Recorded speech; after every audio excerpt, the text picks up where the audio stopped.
Stage. So welcome to tonight. I think we've got our committed coaches here with the football being on for the first time. So good job everyone for making it. Hope everyone's well first and foremost. And wherever you're tuning in from, hope everybody's all good at home. Before we kick off, and before I introduce our guests, I think we'll just go some very brief housekeeping stuff. As I say, it's the first time we've properly done this on Zoom as a platform anyway, so we'll see how we go. But for the minute, if everybody, or for the duration of it, we're looking for people to stay on mute besides our guests. And if you've got any questions that spring to mind throughout the chat that you wanna chuck in the mix, I know some people sent some questions in beforehand. We'll get round to some of those, but anything at all that pops up or any issues you're having, I think the chat function is there for you to use. So feel free to stick any questions into that, and we encourage you to use that. And we'll try and go off the chat questions as much as possible, so that Mark can get round to as many questions as possible. Two more things. Just it's a coaching session really. We're looking to just pick two really good coaches' brains. So this is not a kind of a COVID chat, and it's not we're not going to be kind of delving into the world of what if and what we're going to do about various bits. So we'll try and keep the coaching theme if we can. That would be great. And we are recording at this point, and we'll trim it at some stage, and we're looking to put some kind of edited version out on the website in the next couple of days. So if anybody does have issues with that, or wants to just touch base with me, by all means do that. Send me a private message and we can get to that. But if I don't get anything, I'll assume we're all cool with that. Fantastic. Well, if we can introduce our two guests. So Mark Wallace we'll start with. I think everybody, if you don't know who Mark Wallace is on this call, then you should do. our very own Director of Cricket at Glamorgan. So we thanks ever so much to Mark for giving up the time tonight in amongst a very busy schedule. And Mark O'Leary, Cardiff MCCU head coach, Western Storm assistant coach last year. So it's not often we get two level fours at the top of their game, certainly in our own backyard, to pick the brains off. So it's a good exercise tonight for everybody. So gents, thanks for coming and welcome on. I think we're going to kick straight off. So Wally and Sparky, if you want to unmute yourselves, we're going to go. I think we'll dive straight in. I think to some of the questions, and we'll just kind of let it flow really. I think the first one, someone sent in this one, anonymous actually. And it's a good one. I think for both of you, what mistakes have you made as a coach that have been the catalyst for growth and improvement? And I don't mind who wants to jump in first on that one. I don't know how honest you want to be on that. I don't mind going first. Good evening, everyone. Hope you're well. Great to see everyone, and thanks for having us. So mistakes on the way, I think there's been plenty. Matt, that's for sure. I won't go into too many personal ones, but I suppose as a coach, you learn from your mistakes and everything you do, and that could be from team selection right through to, I suppose, organising grounds, umpires, conflict with umpires, players, your own teammates, and you just, I suppose, learn from your mistakes along the way. I think one thing that has helped me massively is just doing things like this, and as a coach trying to educate yourself as much as possible, listen to as many people as possible. And some advice I was given many years ago was take in as much as you can, bin what you don't use, and then obviously excel with the things that benefit for you. Yeah, nice. Wally, is anything stands out for you that in relation to the question? Yeah, I think Mark's right in that, you can't go into coaching not expecting to make some mistakes. But I think what the best coaches do is they're constantly analysing what they're doing, and it's not a case of necessarily mistakes. It's a case of constantly thinking, is this working? And it could be when you're working with your club under 11s, or you could be working with professionals. You get a feeling for, is this working? Is the player getting something out of this? And if they're not, the best coaches are the ones who can change tack. I think stubbornness as a coach can often be a coach's downfall. that idea of what I'm telling you is right and you should be doing it. You know, coaching it's a two-way interaction where actually what you're trying to do is you're trying to get the best out of that player. And as far as the great mistakes that probably I've learned from, it's one of the real hindrances that we've all got, in that most of us have, or virtually all of us will have played cricket to some level. And we're often very driven by what we did or what we do. And that can often come across in coaching. It's one of the real things which can really hold coaches back, I think. And it can also be the thing which I think can be a hindrance for better players to be good coaches. I think the sort of old-fashioned mentality of, you know, if you're the best player, then you're going to be the best coach. I think that's been written off now, in that it can actually be a hindrance, because, you know, some of the best players could well just try and impart the knowledge that they had as players. It's about trying to distance yourself from your own ability as a player or your own history as a player. Yes, using the lessons you've learned from that, but really be thinking in that mind of a coach. How am I imparting my knowledge onto somebody else, and are they receiving it in the right way? Yeah, bro. Can I just come in there, Matt, again with two quick, and obviously with myself not being a professional or have played professional cricket, so one of my parts of my journey was overcoming that, which is quite difficult. So when you are working with pros or you're in that environment, that's a difficult one, and it does take time, but you've got to back yourself and trust yourself, really. And then the second one would be, I can remember when I was when I got into my job as MCCU coach, because you want to do a good job as a coach sometimes, or even before that, you say too much for the wrong reasons. So that would be something that I'm consciously aware of as a coach, and the mistakes that I've made is just basically going in with too much information for a player or players. So yeah, just take a step back, and it's not about you, it's about the individual, and you need to intervene as and when. When do you realise it's, when you say, well, I think we've all been guilty of saying too much. I think most coaches would probably have gone through that at some point. When do you realise you've spoken too much? Is it as you're doing it, or you think afterwards, oh God, I've just piped down, you know, type thing? When do you realise that's the bit the learner, if that makes sense? I think it comes with experience, but also the player's body language. You know, some of them will just say the same sort of, or give you the same sort of answers, and they will say, yeah, or, you know, so it's getting to know your player as well. So something that I do, and, you know, you can do this with all different ages, whether it be under nines right through to elite level. You know, you need to know your players, and we probably don't interview or speak with our players enough, and just sit down with them and get to know them away from cricket. Ask about their family, what other interests they have. And that sort of gauges you on how their personality is and how to react with them, really. Yeah, Brill. Okay, wonderful. There's we'll go on to another question, a little bit, another deep one, actually. I don't know how much time we got for this one, but it's kind of linked around coaching philosophy. What makes you, and this is to both of you, what makes you the coach that you are today? And the follow-up question to that is kind of, so how did you decide that this is the coach I want to be, if that makes sense? Wally, if you want to kick off on that one. Yeah, so coaching philosophy is a really interesting one. And even if you don't think you've got one, you probably have. You just probably haven't actually sat down and thought about it. And you know, a lot of, when you do the sort of coaching qualifications at different level, a lot of the conversations they're having is around your coaching philosophy. And I think I would encourage any coach to sort of step back and actually think, right, what's at the center of what I want to do as a coach.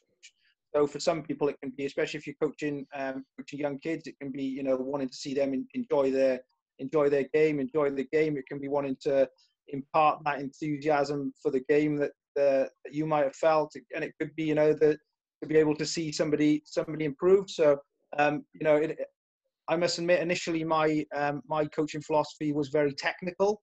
It was very much about trying to produce you know, players in a certain way that I thought the game should be played. So they should, you know, catch a cricket ball in a certain way, bat in a certain way, and that was what would make them successful cricketers.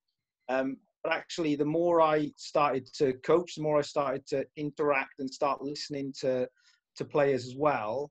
and start thinking, right, what is it about what I want to do that's going to impart the best knowledge into these players. So my coaching philosophy is very much about the player and about knowing the player. So I try and distance myself from the player initially. So actually talk to the player. What does the player want? What does the player need? What are his key skills and attributes?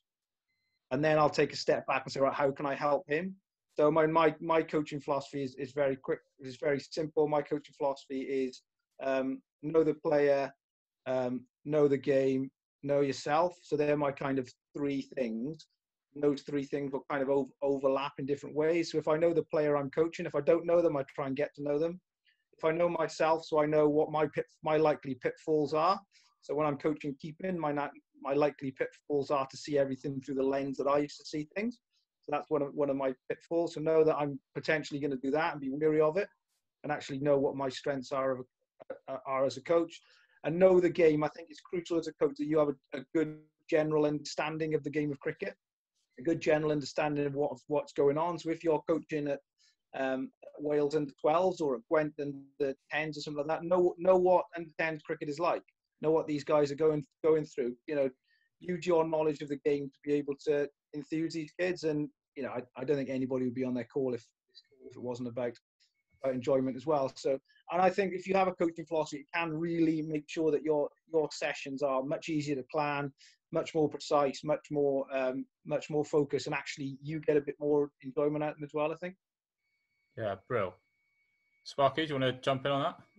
Yeah, just similar to Wally in some ways, that you know when you do your coaching qualifications, they do ask about your philosophy. Now, probably when I did my level 3, I don't know when it was, 14 years ago or something like that. You know, sometimes you put your coaching philosophy down to get onto the course, but it is really important that you do know your philosophy. So mine evolves all the time. Well, I'd like to think it does anyway. It's not set in stone. And again, as Wally said, that depends on the player you're working with, the age of the players, the sex of the player. And most importantly for me is, are they enjoying it? And I suppose, just going back to the first question about learning from mistakes, I used to be a telling coach. Well, say I used to be, I still am slightly. It's all about the player, and I think that's really important. So it's just having an understanding of yourself as a person as well. And as I said earlier, knowing that player. For the coaches on here, I suppose, and I'm one of them as well, is where do you want to go as a coach? You know, there's a lot of people who want to be professional coaches and work in the county game. But is that the right route for you? Because coaches are needed from grassroots level right through, and whatever you enjoy doing, you just go for it. That's all I would suggest. Yeah, brilliant. Well, just touching up on one of the, you said it alters how you coach different ages, different sexes, those types of things. Laura's just popped in the chat, kind of again for both of you. How have you specifically altered the way you coach? You know, kind of for the women and girls game. Anything on that, Sparky? You've obviously had exposure to that. Yeah, and I just like, I think Trevor, Griffin, Luffy and Amy are on this call, so work with them closely, and also the Western Storm. Just a delight to work with. Obviously, Trevor's experienced coaching and offered a lot for me to me as a coach, and we worked really well together. And Luffy she was at Cardiff Met, so I know Luffy really well. But just girls are so easy to work with, and I'm sorry, lads, but they are. They question, they want to develop and learn. And I'm not saying the males don't want to do that, but there's just that sort of hunger and drive. It was the professional game we were involved in, which I really enjoyed working with. But I suppose things that come into it are the physicality and the power sort of aspect. And a lot of the girls do need that reassurance sometimes. So that would be one of the biggest things for me. I suppose the players I work with, and they're not on any of this call, but between 18 to 21 with the males, at the same age, some of them moan quite a lot. They sort of have a bit of a grumble, but yeah, with the females, they don't. Well, I haven't come across that yet anyway. Yeah, nice. Something the lads can probably let off there. Wally, chat to us about your experiences in the women and girls game. What are your thoughts on that? Yes, I haven't had anywhere near as much experience coaching women as Sparky has. However, I did do some work. My first interaction with female players was probably after I finished playing, and I was coaching on the, what were the RPCs in the evenings at Cardiff. And I was actually struck working with girls, and these girls would have been probably around 11 to 14, something like that kind of age group. The capacity to learn, which girls have at that age rather than boys. And I guess that backs up a little bit what Sparky was saying there, in that girls, they genuinely listen. They're a lot more precise. Yes, it's a slightly more technical game for girls, I think. But I think tracking the improvement of the girls in the group against the boys, and it was a mixed group, it was actually amazing, because the girls could actually out-track the boys as far as improvement. I actually think women's cricket has got so much potential to actually be the sport for women. Oh, is he still there? No. No, he's not. I thought that was my internet then for a minute. No worries. I hadn't planned to do this, and as Sparky said, we're lucky enough to have, I don't want to embarrass him here, but we're lucky enough to have the Western Storm head coach, Trevor Griffin, has tuned into this. Trev, if you are here, if you want to unmute yourself, if you're not, then don't be shy at all. I think Wallace, Mark might be still chatting. I think he's still chatting away, mate, but we'll get him back whenever he comes back. Good evening, Trev. Sorry, I didn't mean to put you on the spot here. That's fine. Good evening, Tom. How are you? Yeah, very well, mate. Very well. It's good to see you. Do you anything quickly you want to share with everybody around kind of, because obviously you were in kind of the male game traditionally, and then you kind of have had an amazing transformation into the women's game. So it'd be really interesting to hear your kind of headline bits around how your coaching's changed. Well, certainly put me on the spot. I have. Sorry, mate. I'd certainly say that both Marks have sort of hit the nail on the head, really. The thing I find working within our game is that it's more about pumping up the tyres and giving the players confidence and belief that they have the skills and the ability to go out and play and perform. I think there is, from previous experience within the boys and the men's game, that if they go out and play with freedom and get out, they will come off and then move on to their next game. Whereas from my work within the women and girls game, there's more of a concern about what their mates and their friends will be thinking about them. And because of that, they will perhaps go out and play not their normal way of playing, or how you generally see it within training, within net. So for me, I would say it's certainly around giving them confidence and clarity about the type of role you want to play. So if you see somebody who is a natural ball striker, he's saying to them, look, this is how I want you to play, and giving them permission to go and do that. And if they fail, that's okay, because you've given them permission to do that. And give that clarity around, this is what I want you to do, and if I see you going out and nudging and nurgling the ball, then that's something I won't be so happy about, because that's not your normal game. So yeah, giving them confidence, pumping up their tyres, and one way of doing that is just giving them some clarity around the role that you want them to do. So giving them that permission to go out and do it. Yeah, bro. Superb. Thanks. Yeah, I'll let you go. You can turn you if not to put you on the spot, but thanks for that, Joe. I'm sure all of our guys will find that really useful. Yeah, definitely. Matt, just to let you know, I think we've got Wally back in now. Superb. Wally's back in. So super sub Trev has done his role there. Superb. Well, Sparky, if you want to go to the next one. So Dave, just on the chat. So Dave Hart. I guess this goes for mums and dads, really, but on the basis that many clubs' dads get roped into kind of grassroots coaching, what advice would you give to kind of the dad coach or the parent coach? I guess the parent that gets kind of inadvertently roped into coaching, and I guess that's at any level we could be talking.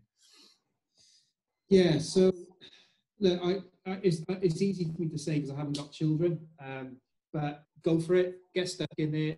One of the biggest things, and we know this as coaches, is that parents do get involved. So from a coaching perspective, and I know you'll all know Mike Knight from Newport. I got a lot of respect from Mike Knight. One of the things I learned from him when I coached Welsh age group many years ago was, and we do this anyway, speak with the parents and basically, from a coaching perspective, just let them know that you're responsible for them when they're with you when you're coaching, because parents do put their 50 pence worth in, don't they? Let's be honest, most of them do anyway. And I know there's parents on here. I'm not saying you do, but you know, and just let them play. Trust your coaches and let them play. No pressure. No pressure is really important. I've had a number of players come through the MCCU program who've had pressure from their parents, and these guys are adults. You know, just let them play and enjoy it, because that's what they're trying to do. So from a coach's perspective, get stuck in. If you have got children aside, but just take a backward step. That would be my advice. Yeah, cool. Wally, I mean, it's well suited being in the dad role. I don't know if you've been roped into coaching at Newport, but anything you'd give to kind of the parent that gets roped in at all? Yeah, absolutely. And yeah, so I've got 2 sons. They're 11 and 9. They both play at Newport. So I've probably been coaching at Newport now for 3 or 4 years at sort of under 11 level, and it is very, very different, and it's difficult. And having, you know, sons in the side can be tough as well. But you know, I'll echo what Mark says, in that, you know, get involved, because I think parent coaches, they're doing it for the right reasons, and they are invested in the ability of that team. Make sure that the kids enjoy it. You know, we all get frustrated with our kids and things like that, but try and make sure that those emotions, I think, are probably a step back. And I have a huge amount of admiration for a lot of the junior coaches and parent coaches. I mean, my son plays football for Abercarn, and I generally think that 2 of the guys who coach his football team are amongst 2 of the best coaches I've ever seen in any sport. And they're parent coaches, and they're absolutely fantastic. I think you learn so much as a coach from coaching little ones, either sort of under 11s, under 30s. I've learned more from coaching my sons under 9s and 11s teams than I've learned anywhere coaching, because you get that instant feedback. You get a massive range of ability of players, and you know that those kids are there to enjoy cricket, and you get some absolutely brilliant feedback as well, because kids are pretty good at telling you and showing you if they're bored, or if the session's rubbish, or if they're enjoying it. So I guess absolutely. It shows, doesn't it, how clear your instructions are is what a lot of coaches find. Because if you tell a kid to do something, you may have a slightly different way of saying it, but they will literally take your word and go and do it. So if you haven't said your instructions clearly enough, very quickly something can go maybe not what you intended. Is that fair? Yeah, absolutely. And kids have got a really good a good way of making you feel really old as well. I've always found coaching kids, and it's the same with sort of academy lads at Glamorgan. You know, I'll talk about, you know, might be coaching wicket keeping, and I'll talk about Adam Gilchrist, and they'll just look at me blank because they've heard of him, they know who he is. But when I say, you know, you want to catch it a little bit like Adam Gilchrist does, you know, these kids, you know, he hasn't played for however long. You've got to be really, really current, and you know, these kids, they know their stuff. You know, they watch the IPL, they'll have watched Ben Stokes playing last year. They want you to refer to people like Ben Stokes, things like that. So, you know, it does really keep you on your toes and keep you sharp, I think. Yeah, brill. Speaking of keeping us on our toes, this is one that came in from Rick Walton, who's one of our Cricket Wales team, and many of you will have read Rick's blog that he does on the side. I'll try and paraphrase his question. It's interesting. It's kind of from a director of cricket's role and from a coach's role. What challenges does the difference in mentality around white ball and longer format cricket have for you guys? You know, I guess we've, even at junior level, we have youngsters that play one-day cricket, 2020 cricket, and multi-day cricket now. So I guess it sounds like that question's more geared towards the professional area. But have you guys got any challenges around that, and how you get yourselves and your players to kind of get their heads around that? I actually think one of the big challenges, sorry to jump in first, Spark, is actually the mentality, in that I think that the game is a similar game, and that the best players are actually the best players, and there's no good T20 players who aren't just very good players. They haven't got good techniques and good basics and things like that. The thing which can often hold people back, and actually young players coming back, it's actually the narrative and the mentality around it, which people say, it must be so hard to do this. That must be impossible. It must be so hard to play a 4-day game one week and a T20 one day and a T20 game the next day. And all the narrative is quite negative, that you can't do it. We're actually, a lot of the players coming through nowadays, especially the younger players, are so skillful and so highly skilled. They're all brought up watching T20 cricket and one-day cricket and seeing how the game's played and all these different shots. So they know how to play these shots. They've been playing it for a long period of time. The fact that they can play that, and then you're telling them that they can't then dial that back to play a longer 4-day innings, you're actually putting barriers in front of them which actually aren't necessarily there. And that's a lot of what we have to do at pro level, I think, or even when they come onto the academy, is to try and take those barriers down. There's absolutely no reason why you can't be an opening batsman and bat for a long time in a test match and still be a destructive T20 player. It's actually all about a mentality, and it's about choices. So in a T20 game, you play 15 different shots, whereas in a 4-day game, you might put 10 of those shots away and play 5 different shots. So if you look at Alistair Cook as the sort of greatest example, Alistair Cook basically had a test career out of playing a straight drive, a cut shot, clip off his legs and a bit of a pull. That's not because he couldn't play all the shots in the book. He's Alistair Cook. He's a world-class player. Of course he can play all the shots in the book. He actually chose not to. And it's that selective mentality which we want to get into players. I actually want players coming through who can do absolutely everything. These players can do everything now. They can hit it over their heads, they can hit it down the ground, they can smack it out the park, they can hit it right-handed, left-handed. I want players to be able to do all those sort of things, but also be able to think about the game to say, right, today I don't need to do that sort of stuff. If I'm playing a 4-day game, or just to be able to change that, change the dynamics of how they play. So actually, I actually believe the barriers are in our mentalities and how we look at the games, because the players coming through nowadays are so skillful and so good. I mean, I retired 4 years ago, and I think the game is miles better now than when I played. And the junior players coming through now are miles more skillful than when I played. You know, like I said, my kid's 11. He can do things now just messing around in the garden that I wouldn't have even considered doing when I was a pro. You know, the game is just moving forward so quickly, and it's fantastic just to be involved in it, I think. Yeah, bro. You've just tagged on to a next question, but we'll come to Sparky first on that one. Sparky, kind of, because your lads MCC, you've got multi-day competitions and stuff, haven't you? You've got T20 and longer format. Yeah, it's similar to the conversation we had with myself, you and Richard Almond, who's on the call now. The fundamentals are the same, aren't they? In all formats. So that would be a big thing that I say to my players all the time. You know, whatever format you play, your fundamentals are the same. You've got to adapt to your shots, but all your movements and everything are similar. Young players, question them, so let them make their mistakes. So, you know, if you're working with youngsters and they're reverse sweeping, you know, let them do it, but question them. Don't tell them off for saying, why did you play that shot? Question them. Give them the responsibility, empower the players. That's a big one for me. And then something, again, we spoke about, Matt, which I know you've done before, is, you know, give your players scenarios. So throw all the cricket equipment into the middle of a hall or in the middle of the field and say to them, come up with a new shot, go and design a game, and let them go and do that. Give them a responsibility to go in and have that practice. Because I think as coaches, we do tend to have things organised and let the players go and do it, because the players may offer you sort of avenues that you may not think you want to go down as a coach, and let them develop themselves as well. Yeah, cool, awesome. As I say, just kind of following on from where Wally's last point around even 4 years ago where the game's gone. One of the questions that came in was, what do we think will be the next generation's kind of big thing? Big thing was the word there. You know, we've had 2020, we've had Scoop. You know, the Scoop 10 years ago was, you know, not really a recognised shot. We've had switch hit.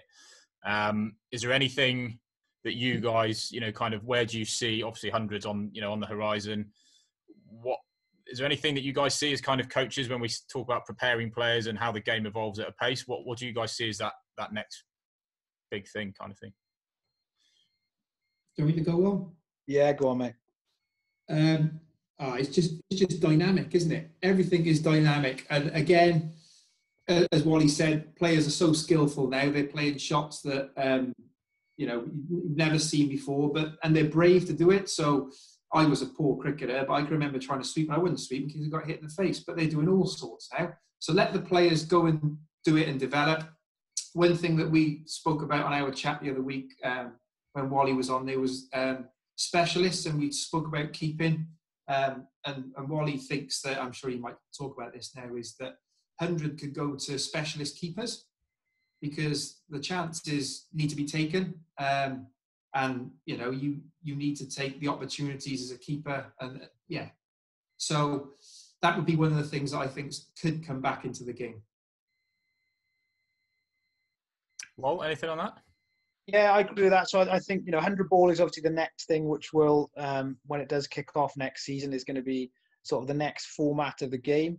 I think the next evolution of the game could be back to specialism, as Sparky just said then. So wickets now are almost there's almost a higher premium more than ever on taking wickets, because actually some of these players now, if you don't get them out, then they'll get 150 in a T20 game. They'll get hundreds. They're so good. So that the ability to take wickets is huge now. So from a wicket keeping perspective, that element of having an absolute jet set gun wicket keeper who might be able to take a leg side stump in or stand up to seamers or take a brilliant catch, even if he does bat at 10 or 11, because the likelihood is if you get bowled out in a 100 ball or a T20 game, you're going to lose it anyway.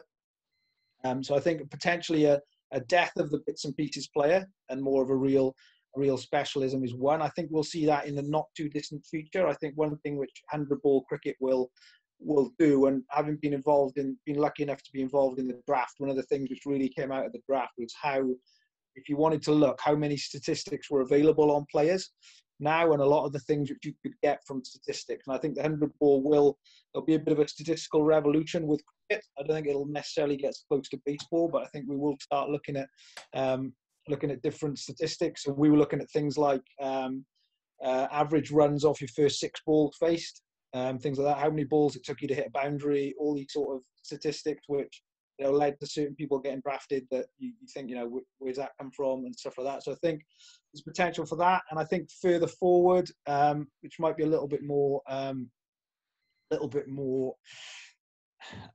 thinking out of the box, but one of my kind of beliefs is I think we're going to see a real movement away from captaincy in cricket. I'm a big believer that, especially at a higher level, that the idea of the cricket captain being the all-seeing eye on the field is totally dated and actually a ridiculous notion, really. In that we play T20 games with Glamorgan, and so Colin Ingram was our T20 captain last season, and he's expected to be in the middle of the game, performing as well as he can, and actually still know exactly what's going on, and nobody will give him any information, even though we can all see we've got multiple cameras around the ground, we've got coaches everywhere, and everybody can see that Andrew Salter should bowl the next over, but we're expecting that guy on the field to make that decision. I think that's ridiculous. I think we'll see an evolution of that, and even to the point of we could potentially see cricket go into sort of set plays.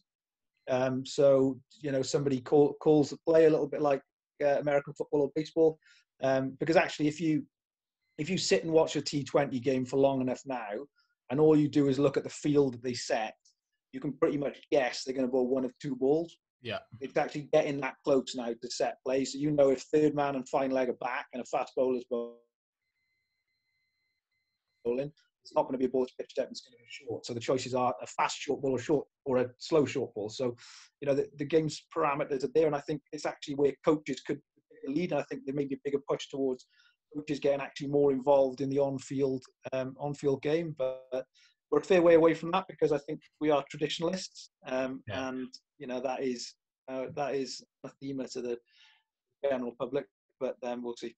Rich says substituting a batsman who's not scoring quick enough. I don't think I would be. I think I'd be the first off the park if that came into play, Rich. So I'm not. Actually, that is one thing which that frustrates me as well. So it makes total sense, doesn't it? But we all think, that would never happen. Like, let's be honest. If England are playing I know he bats a bit higher now, but a T20 game, Joss Buttler has to bat in the last 4 overs. So the idea that he might not bat until the last over is ridiculous, because they're not going to get bowled out. I actually think you're right, Jonesy. I think you're right, but what should happen and what does happen are slightly differently. Wow, I better get expanding. Go on, Sparky. You were going to pop in there. Yeah, just on that, I think that the scores are just going to excel as well, aren't they? You know, who would have thought we would have had 300 scores in a one-day game years ago? But they're just going to go for the roof, get bigger and bigger all the time. So, yeah, expect the unexpected, I would suggest. Yeah, I mean, look, this is not a plug at all because I've got nothing to do with it. But going on to Wally's bits around stats and some of the bits, if anybody hasn't read Cricket 2.0, that is an eye-opener into the next generation of certainly around T20 and IPL cricket. Is absolutely fascinating, and that kind of what Wally's touched on there is it goes into that in a lot of depth, which is a really interesting read. Wally, I just want to come back because we were talking about specialisms there, and that's kind of hit upon another question that Gareth Lanigan from Dolgethly sent in earlier, especially around keepers. And we said that maybe specialism, certainly in keepers, has it maybe dwindled a little bit in this generation. Gareth is kind of asking, is there a lack of keepers coming through, and why would that be the case? Is it maybe because that batting has been needed? There's not been that importance on the keeping nowadays, and maybe a shift back towards specialisms might naturally see keeping become a bit more fashionable. Yeah, I actually think that a few of the keepers nowadays get a bit of a raw deal when people analyse their keeping. It's almost that if you're a good batter, for some reason people won't necessarily give your wicket keeping as much credit as maybe it deserves. I think there are some really, really good wicket keepers at the moment. Ben Foakes is the obvious one, but the lad Ben Cox at Worcestershire is brilliant. But these guys can bat as well, and I actually don't think there's a massive dearth of wicket keepers coming through. I just think that they do need to be able to bat, but that kind of shift has now happened. That so keepers coming through now, they all naturally bat, and it's not a big thing that your wicket keeper will always bat lower down the order. I can think of realistically during sort of my time to now, the only keeper who's probably been lost to the game, who was a fantastic keeper because he couldn't bat so well, is a fellow Michael Bates, who played at Hampshire and Somerset, and I think now coaches with you, Sparky, does he? Yeah, he was assistant with Western Store. Yeah, well, I'm sure he's a very good coach. He's probably the only one who was an absolute crackerjack wicketkeeper who was lost to the game because he couldn't necessarily bat as well. But I think there are some really good keepers out there. Chris Cook is a very good keeper. We've just signed Alex Horton at Glamorgan, who he's just turned 16, is a fantastic keeper coming through. I think there are some very good keepers there. Will there be room for specialists as well? Yes, but I just think naturally they'll be able to bat as well. A few of the keepers out there now are very, very good. Yeah. Sparky, I don't know what your keeping experience is like. Anything you want to add to that, or no? Yeah. I've had some good keepers actually come through. I'll talk about the MCCU. So we had Milton, Cullen, Cameron Herring, all at the same time at MCCU. And as a coach, from a coaching perspective, it was difficult to manage. I suppose Cameron Herring had played first-class cricket for Gloucestershire, so he knew his game quite well, whereas the others were developing. Tom Cullen is probably, and Wally, he knows this, and so does Richie. Technically, he's pretty poor, but he's got a big heart, gets stuck in and scores the runs. So, from my perspective as a coach at the time, Tom was batting number 7 for us, averaging 60 with a bat. He could do a job with the keeping, and that's why we went with him. Yeah. Obviously, as we spoke about earlier with the shorter format and the 100, I do think that specialist keepers will come back into play, or potentially. Yeah, cool. Wonderful. Well, we'll move on. We've had a couple more in the chat box, and Trev's popped up with a question of his own, which will be a really interesting one. And I guess it would be interesting from your guys' perspective at the elite level, what this means. Trev asks, as a coach, what does success mean to you? Is it number of wins, number of players that go on to pro contracts, England programs, etc.? So, what are your thoughts on that? You better go first on that one, Sparky, because that's a difficult one for me to answer. To start with, I'll go with the environment I'm working in. So, as you know, most of you know, I'm coach of the MCCU. So, priority for these boys is to get their degree. So, the MCCU's got a great name of producing professional cricketers and having a great program. But essentially, they're coming to university to get their degree. So that's as a coach, that's I suppose, my first success or their success. That's what I want them to do. And 6 of them, 7 got the results this morning, have all passed, which is really good. And develop as people, most importantly. So the majority of people don't make it as professional cricketers. And so a big part, which I'm really passionate about, is them developing as people, because if they do make it or they don't make it as professional cricketers, they have got to go into the big bad world and work. So leadership, personal development, punctuation, all of those things are massive for me, or being punctual, I should say. So that's a big thing for me. As a coach, of course you want success. I've got the ethos of my players take priority, probably sometimes too much. But I suppose this day and age, with jobs being scarce, as a coach, you want to be successful as well. But overall, for me, is it's about the player and their success, and just being a good all-round person, I would suggest. That's really close to my heart. Yeah, nice. Yeah, I mean, and look, from my perspective, I guess it's a difficult one to answer in my position, in that realistically, if Glamorgan don't win some games, then at some stage, then I won't have a job. But actually, I'm a big believer that if your sole focus is on winning, then A, you won't win that match, and B, you'll have some very miserable people trying to do it. My background, I guess outside of cricket, but within cricket, was I've been heavily involved with a PCA, both as a player, as chairman, and when I retired, I took a job with a PCA as well. So my ethos is very much around holistic players.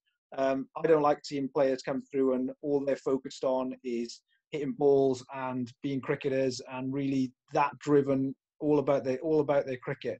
I actually want players who are quite rounded. I want players who for them, when they come to work and play cricket, they are focused and driven and want to be as good as they can possibly be, but have also got an understanding of what actually their place is in the real world, and the fact that cricket isn't the be all and end all, that they've got a wide range of interests outside of cricket, so that when they walk away from Glamorgan, hopefully with a successful career behind them, they walk around thinking that was actually a brilliant time in my life. And the fact that although they are professional cricketers, they have that feeling which actually some people leave in the amateur game, which is, I love turning up and playing cricket. Because actually I think that's the best way for them to be able to perform and be successful. And if you can get enough players doing that, then you will end up getting success in the end. Marnus Labuschagne, who's probably the greatest example of this that you'll see, no matter what happens in the future of his career, is that actually all Marnus wants to do is, he's like a child playing cricket. He just loves playing cricket, and his enthusiasm for playing cricket just absolutely trumps anything you could ever see from another player. And that is just infectious. An infectious influence from somebody who's just going out to hit balls because he loves hitting cricket balls and he likes playing cricket, and that kind of, it's quite hard to put across. But you do see a lot of people who at pro level, or even at good amateur cricket, they almost fall out of love with the game, and they're not quite sure about why they're doing it. It's just a bit of a roundabout way of answering the question, because what does success look like? Of course, success for me is players getting absolutely the most out of their ability, enjoying themselves and having a good time doing it, and actually being able to look back on their careers thinking, yeah, I fulfilled my ability, I enjoyed playing. Being part of Glamorgan cricket was a fantastic time in my life that I can look back on. And most importantly, I think as well, is that they maintain that love for cricket as well. I like seeing pros coming out of the game and still wanting to play league cricket and still wanting to put the tally on and watch cricket. That might still be because I'm desperate to play cricket and there's no league cricket this year. But I just want people to try and get the most out of themselves. Yeah, cool, nice. We've had loads coming in on the chat. I don't think we're going to get through them all tonight, but one from Amy. With all the coaching experience you guys have, what single piece, so kind of snapshot answer that comes to your mind, what single piece of advice would you give yourselves if you could go right back to the start of your coaching career? What would kind of be your tagline? What one bit would you say? Well, yeah, mine would be keep your mouth shut and watch for longer. Probably be my one. When I was first went into coaching, I kind of thought, right, I need to go and sort people out, and you'd watch a few balls and think, right, I need to change this, change that, change this. Actually, if you can make yourself sit back and watch for long enough, then you'll actually get a decent view of the player. And actually, when you do talk to the player, you'll actually give them much better advice. Don't be so keen to make an impact on the player, because sometimes there actually might not be anything you can impact on them. They could just be doing a pretty good job of it. Yeah, cool. Sparky? Yeah, mine would be try and make an impression. So similar to what Wally said, just be yourself. I think that I've made quite a few mistakes and may do it now, actually, is try and make an impression instead of just being yourself. And then secondly was not being a professional cricketer. That was quite difficult for me. And yeah, to try and overcome that. So just be yourself. Yeah, cool. I think we'll go two more for now, and we'll see how long the next two take us. As I'm sure people, we said we'd try and keep it under the hour. We've had two kind of John's message, and we've had another one privately, which are kind of both touching on the same thing. We said we didn't want to kind of go anywhere kind of COVID related, but this is as close as I guess I'll go. Is what kind of message would you give? I get mental health perspective, but generally, I guess what advice would you be giving to youngsters going back into cricket? When is the word there? Probably not, rather than if, but when we get back to some kind of cricket, what would you say would be the message for youngsters getting back involved?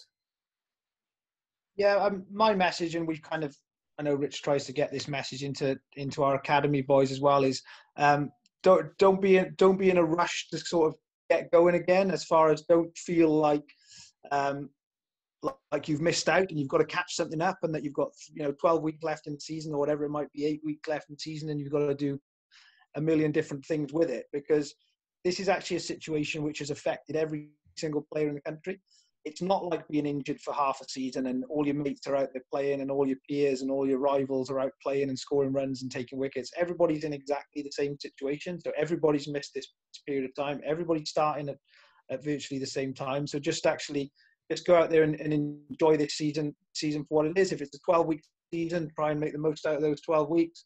And actually use this time where you've been frustrated not being allowed to play to enthuse you going into the season. So, there'll be a lot of players who, as soon as they get the green light from Mark Drakeford, hopefully tomorrow will be dragging their dads down the nets to throw balls. That's brilliant, because sometimes you get to June and July and you get so many balls that you've got pouches on your hands and you're starting to get bored. Actually, this could be the season when there's real opportunities for kids to go out there and have a brilliant 8-12 weeks at it. Yeah, bro. Sparky, anything you add to that? Yeah, my own thoughts. I hope it doesn't go two ways, isn't it? One, people say I'm not going to bother, which I'm sure they won't, but two, kids could excel. They could say yeah, and there could be a boom. I don't know. But we mentioned this earlier, and looking on social media, some of the work that some of the young players have been doing, they might not have halted much of their cricket. It might turn them into better cricketers with people doing things in the garden. We'll have to wait and see, won't we? But I suppose enjoy the rest of the season if we do get out there. And as Wally said, don't try and be one step ahead of yourself and trying to prove that you can play for Wales under 11s, Wales under 14s, because we're all in it together, aren't we? It's been a bit of a write-off, really. Yeah, sure. Cool. We'll go one more, and actually we have got another one on top of that because there's a specific leg spin question I have for you, Sparky, as well.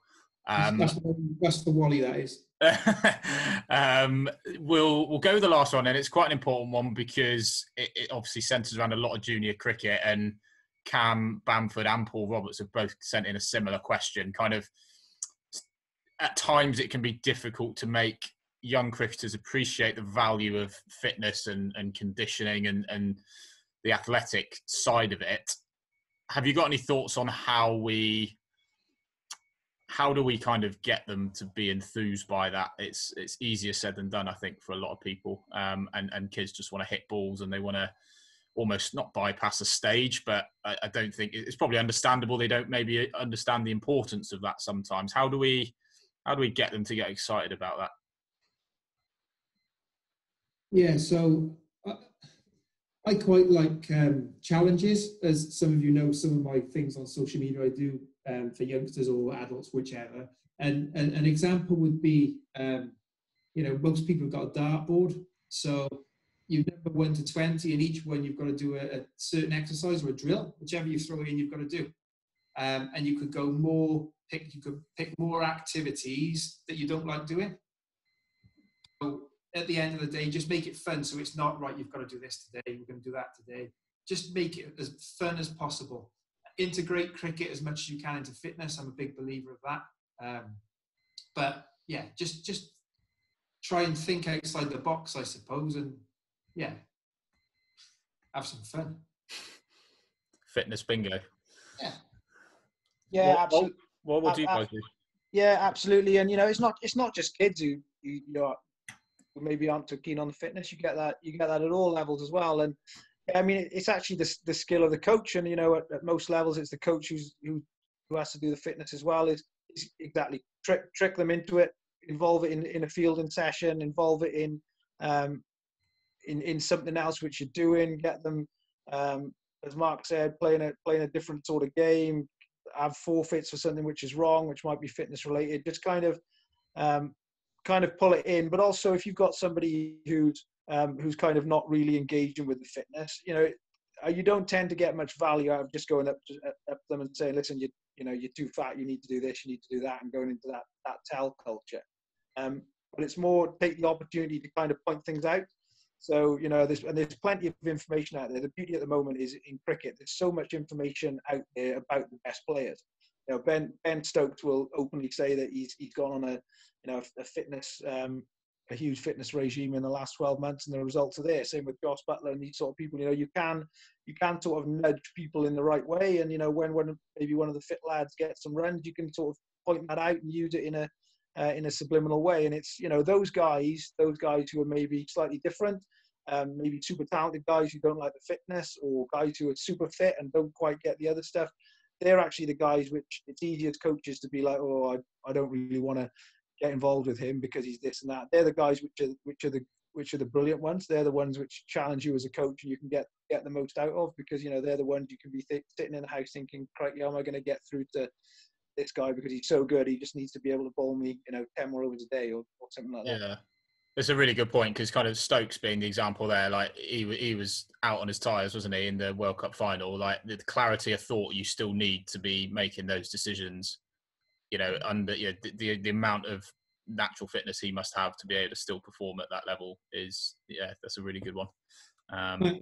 Just a quick one on that for me. Something I use is, which some of the coaches may or may not use, is pressure testing. So basically you do an activity, and it could be, it's got to be cricket, but fitness involved in that. And then once they achieve that activity, they then come up with some testing on that. Okay. Or a consequence, or I've got to do 20 catches in 30 seconds. But that comes from the player, not the coach.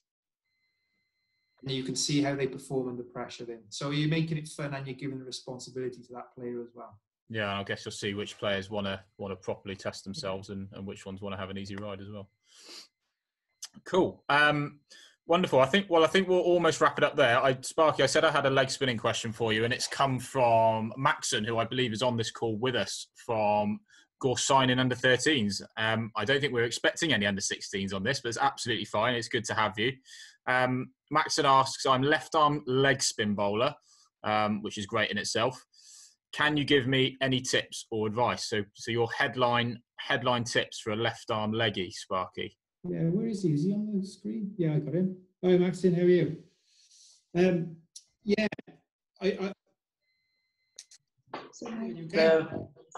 Yeah, so one thing is massive for me, obviously bowling your Chinamans, is spin the ball. So, and this is for all the coaches. I'm a big believer that to be a spin bowler, you have to be able to spin the ball. And then after that, just keep a repeatable action, whatever works for you. Maxon, can you just stick your microphone on mute, bud? I think you've got a bit of background noise coming through. Just pop it on mute. Sorry, bud, and then Sparky, carry on. Nice one. Yeah, so a repeatable action that works for you. And then finally, something that went against me when I was younger was I bowled too many variations. But looking at cricket now, variations are just so big. So I just bowl as many as you can, not in a game, but just learn them. And then you'll then get to know when to bowl and when to use them. But just try different things as much as you can. And as Wally said earlier, there's so much footage out there of different players, slow-mos and everything else. Go onto YouTube, have a look, and then try things out. But a repeatable action and spin the ball, that would be my two main things, if that helps. If I can just pick up off the back of that, Max. And firstly, I think it's brilliant. I think it's brilliant that you bowl left arm leg spin. And it actually, I've just thought now, based on a question earlier on, that's going to be one of the next big things as well. So I think the reason that a lot of people don't bowl left arm leg spin is bowling left arm orthodox is so easy. And you get loads of people now bowl left arm orthodox and they run it in and get loads of LBWs and see it on the television. There's so little left arm leg spin bowled at any level of cricket now that I guarantee you, if you practice and practice and practice and get good, you will get millions of wickets because batsmen just do not know what's coming down at them. Left arm leg spin that's another one I'm going to put on my list as one of the evolutions of cricket. So hopefully I'm going to guess 5 or 6 years time, you could be the guy sending them down. Nice, good work. Guys, I've got plenty more here, and there's lots more that we haven't got to. But we said, as I say, the aim was to try and keep this within the hour.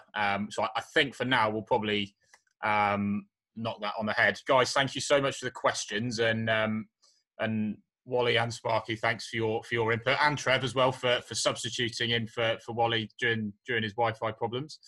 As I say, it's the first time we've done it, so I'd be really appreciative if anybody's got any major bits of feedback, good, bad, how we can improve, because no doubt there'll be more of this type of stuff in the future. By all means, feel free to pop it in because we'll look to build on that. And rather than us come up with the content, I'd like it to be guided by as many of the coaches as possible around what we can do to kind of fit around your needs if we can. And the only other thing, I know Paul Morgan's on this call, who's our kind of coach ed lead. So just a little bit of a call to action on ECB Coaches Association. I know we had a lot of CA members sign up to this and had priority access to this. So great that we've got so many on that. If you're not a CA member, I would highly recommend you to. I don't think it's more than £25-30 a year, and the online resources, especially during a time like this, has kind of reinforced how good they are. There's so much good content out there digitally, and to have access to all of that to take back to your clubs or whatever level you're coaching at is invaluable for what you pay for, really. So Paul, I believe if you're not sure, if you're not a CA member, you want to pop your email address down on this. Paul, I think, has made a register, so he'll probably pop something out after this anyway.